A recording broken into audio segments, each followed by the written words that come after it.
Election ಬಂತು ಅಂದ್ರೆ ಯಾರಿಗೆ ಒಳ್ಳೆ ಟೈಮು ಅಲ್ವೋ, ಬಟ್ ಜ್ಯೋತಿಷಿಗಳಿಗೆ ಮಾತ್ರ ಎಲೆಕ್ಷನ್ ಅಂತಂದ್ರೆ ಒಳ್ಳೆ ಕಮಾಯ್ ಅಂತಾರೆ.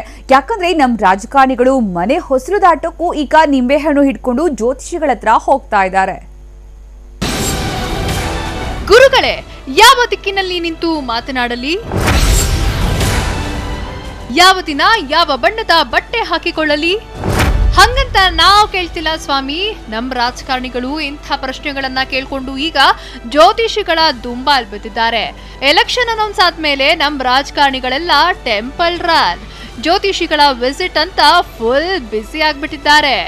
ಅಧಿಕಾರ ಇದ್ದಾಗ ಕೆಲಸ ಮಾಡದೆ ಎಲೆಕ್ಷನ್ ಅಲ್ಲಿ ಗೆಲ್ಲೋಕೆ ದೈವ ಶಕ್ತಿಗಳ ಮೊರೆ ಹೋಗ್ತಿದ್ದಾರೆ. ಜ್ಯೋತಿಷಿಗಳ ಬೆನ್ನತ್ತಿ ಹೆಂಗಾರ ಮಾಡಿ ಗೆಲ್ಸಿ ಅಂತ ಉದ್ದುದ್ದ ಡೈ ಹೊಡಿತಿದ್ದಾರೆ. ಅದರಲ್ಲೂ ಪ್ರಖ್ಯಾತ ಜ್ಯೋತಿಷಿಗಳ ಮನೆ ಬಾಗಿಲುಗಳಂತೂ ಫುಲ್ ರಶ್. ಜಾತಕ ಕುಂಡಲಿಗಳ ಸಮೇತ ಕ್ಯೂನಲ್ಲಿ ನಿಂತ್ಕೊಂಡಿರ್ತಾರೆ. ಗ್ರಹಗತಿ ಹೇಗಿದೆ, ಈ ಸಲ ಹೆಂಗಾರ ಮಾಡಿ ಗೆಲ್ಲಂಗ್ ಮಾಡಿ ಅಂತ ಪೂಜೆ ಮಾಡಿಸ್ತಿದ್ದಾರೆ. ಇದು ಸಂಕಟ ಬಂದರೆ ವೆಂಕಟರಮಣ ಅಂತ ಒಂದು ನಮ್ಮಲ್ಲಿ ಗಾದೆನೇ ಇದೆ. ಈ ಎಲೆಕ್ಷನ್ ಟೈಮ್ ಬಂದಾಗ ಎಲ್ಲರೂ ದೇವಸ್ಥಾನಗಳನ್ನು, ಪೂಜೆಗಳನ್ನು, ಹವನಗಳನ್ನು, ಹೋಮಗಳನ್ನು, ಈಗ ಜ್ಯೋತಿಷಿಗಳು ಅಂತ ನಿಮ್ಮ ಮಾಧ್ಯಮದಿಂದ ಬೇಕಾದಷ್ಟು ಕಳ್ಳು ಜ್ಯೋತಿಷಿಗಳು ಉಟ್ಕೊಂಡ್ಬಿಟ್ಟಿದ್ದಾರೆ. ಅವರಿಗೆ ಇದೊಂದು ಕಾಲ, ಈ ಟೈಮಲ್ಲಿ ಏನು ಹೇಳಿದ್ರು ಕೊಡ್ತಾರೆ ಅನ್ನೋ ನಂಬಿಕೆ. ಸೊ ಅದು ಅವರು ಪಾಸ್ ಆಗ್ತಾರಾ ಫೈಲ್ ಆಗ್ತಾರಾ ಎರಡನೇ ಪ್ರಶ್ನೆ. ನೀವು ಆ ಹೋಮ ಮಾಡಿ ನಿಮ್ಗೆ ಒಳ್ಳೇದಾಗುತ್ತೆ, ನೀವು ಈ ಹೋಮ ಮಾಡಿ ನಿಮ್ಗೆ ಒಳ್ಳೇದಾಗುತ್ತೆ, ಈ ಪೂಜೆ ಮಾಡಿಸಿ ಒಳ್ಳೇದಾಗುತ್ತೆ ಅಂತ ಅದು ಬೇರೆ ವಾಣಿಗಳು ಬೇರೆ ಒಂದಷ್ಟು ಬರುತ್ತೆ. ಸೊ ಈಗ ಇವ್ರಿಗೆ ನಂಬಿಕೆ, ಏನಾದರೂ ಹೋಮ ಮಾಡಿಸಿದ್ರೆ ಒಳ್ಳೇದಾಗ್ಬೋದೇನೋ, ನಾಳೆ ಸೋತಾದಾಗ ನಾನು ಹೋಮ ಮಾಡಿಸ್ಲಿ ಅದಕ್ಕೋಸ್ಕರ ಸೋತೋದೇನೋ. ಅದನ್ ಬಿಡಿ, ನಮ್ಮ ರಾಜಕಾರಣಿಗಳು ಕೇಳ್ತಿರೋ ಪ್ರಶ್ನೆಗಳನ್ನ ಕೇಳಿ ಜ್ಯೋತಿಷಿಗಳೇ ತಲೆಗೆ ಹುಳ ಬಿಟ್ಕೊಂಡಿದ್ದಾರೆ. ಏನಪ್ಪ ಹೇಳೋದು ಅಂತ ಕನ್ಫ್ಯೂಸ್ ಆಗಿದ್ದಾರೆ.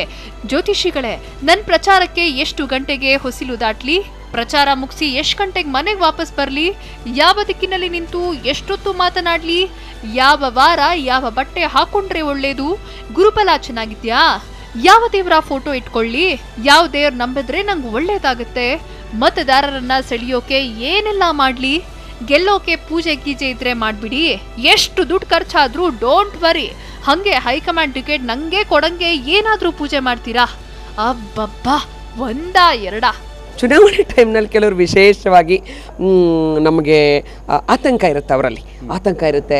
ಆತಂಕ ನಿವಾರಣೆ ಆಗಬೇಕು, ಈಗ ಟಿಕೆಟ್ ಸಿಗಬೇಕು, ಆಮೇಲೆ ಟಿಕೆಟ್ ಸಿಕ್ಕ ಮೇಲೆ ಜನರ ಮನಸ್ಸೆಲ್ಲ ನಮ್ಮ ಕಡೆ ಬರಬೇಕು, ನಾವು ಗೆಲ್ಲಬೇಕು ಅಂಥ ಟೈಮಲ್ಲಿ ಏನು ಮಾಡ್ತಾರೆ, ಅವರ ಮಾನಸಿಕತೆಯನ್ನು ಅವ್ರು ಗಟ್ಟಿ ಮಾಡ್ಕೊಳ್ಳೋದಕ್ಕೋಸ್ಕರ, ಆತ್ಮವಿಶ್ವಾಸ ವೃದ್ಧಿಸ್ಕೊಳ್ಳೋದಕ್ಕೋಸ್ಕರ, ಅಥವಾ ನಿರಂತರವಾಗಿ ಅದನ್ನು ಕಾಯ್ದಿಟ್ಕೊಳ್ಳೋದಕ್ಕೋಸ್ಕರ ಕೆಲವರು ಹೋಮ ಹವನ ಅಥವಾ ಇನ್ನೇನಾದರೂ ವಾಮಾಚಾರ ಇಂಥದಕ್ಕೆಲ್ಲ ಹೋಗ್ತಾರೆ. ಅದು ರಾಜಕಾರಣಿಗಳಲ್ಲಿ ತಾವು ಅದನ್ನು ನೋಡ್ಬೋದು. ಪಾಪ, ಅಧಿಕಾರದಲ್ಲಿ ಇರೋ ಅಷ್ಟು ದಿನ ಅಷ್ಟು ದುಡ್ಡು ಖರ್ಚು ಮಾಡ್ತಾರೋ ಇಲ್ವೋ, ಆದ್ರೆ ಎಲೆಕ್ಷನ್ ಬಂತು ಅಂದ್ರೆ ಪೂಜೆ ಪುನಸ್ಕಾರ ಅಂತ ಕೋಟಿ ಕೊಡೋಕು ರೆಡಿ ಆಗ್ತಾರೆ. ಯಾರಿಗೇನಾದ್ರೆ ನಮ್ಗೇನು ಅಂತ ಜ್ಯೋತಿಷಿಗಳು ಸಿಕ್ಕಿದ್ದೇ ಚಾನ್ಸು ಅಂತ ಒಳ್ಳೆ ಕಮಾಯಿ ಮಾಡ್ಕೊಳ್ತಿದ್ದಾರೆ. ಕಿರಣ್, TV9 ಬೆಂಗಳೂರು.